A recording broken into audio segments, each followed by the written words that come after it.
Mr. Emerson, what would you like to say? Thank you, Your Honor.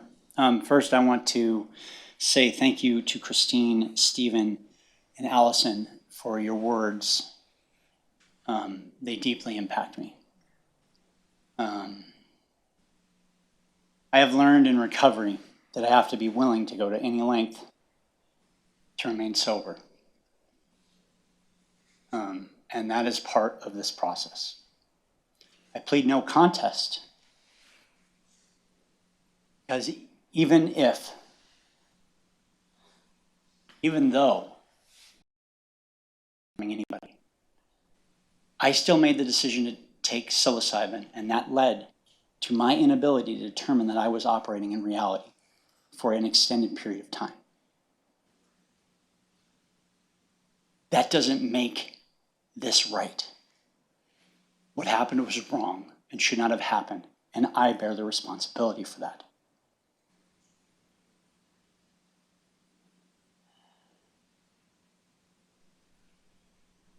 Your words, Allison and Stephen through Allison and Christine, will help me continue to live my life one day at a time, trying to progress and become better.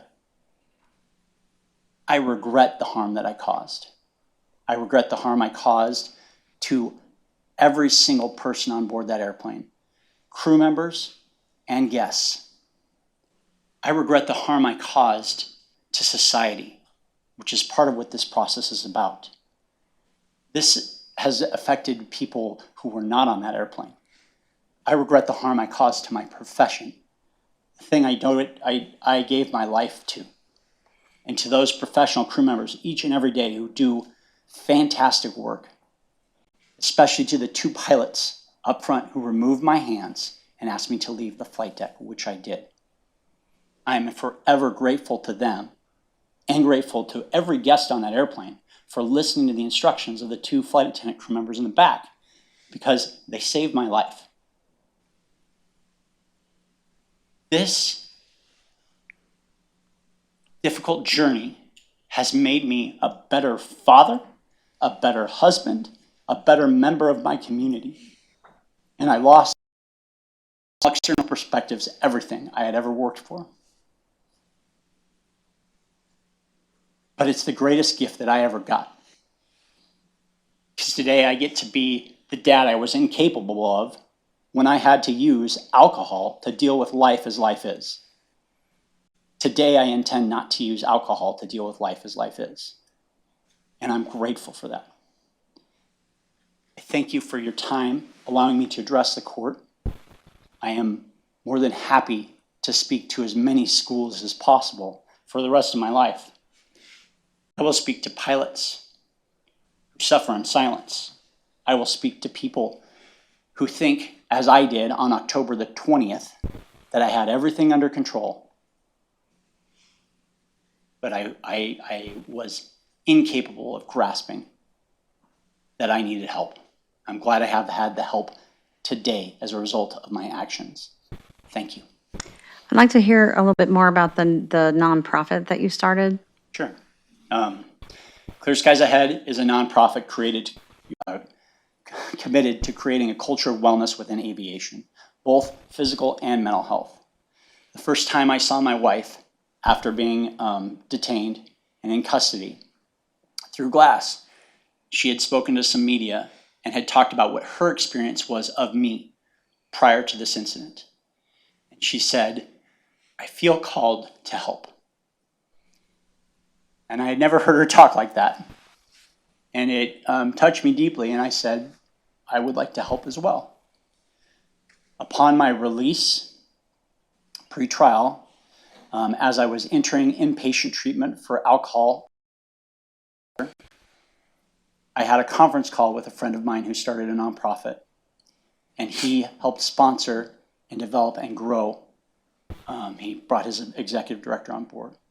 I think I read that letter, maybe. Anyway. I haven't. I want to see the rest that came out of the NTSB I don't have the right term for it. I would like to see all of the recommendations implemented. In the report to the FAA, it was stated that all of the recommendations are interconnected and all need to be implemented. And I applaud their efforts and hope to continue to see more efforts in aeromedical certification of aviators. They can make all the changes they want. Until we change as a culture, it won't matter. And that is why we exist. We exist because one of the statements in that ARC, Aviation Rulemaking Committee document, stated that a culture of wellness would take many different organizations with strong effort to move the needle. Aviators should get the care that they need because they are more than just aviators. They are worth so much more than just pilots. I will likely never pilot an airplane again. And I am okay. I am so much better today standing before you than I've ever been. That my life will slowly, Emerson and Christina and the rest of the passengers to forgive me. Thank you.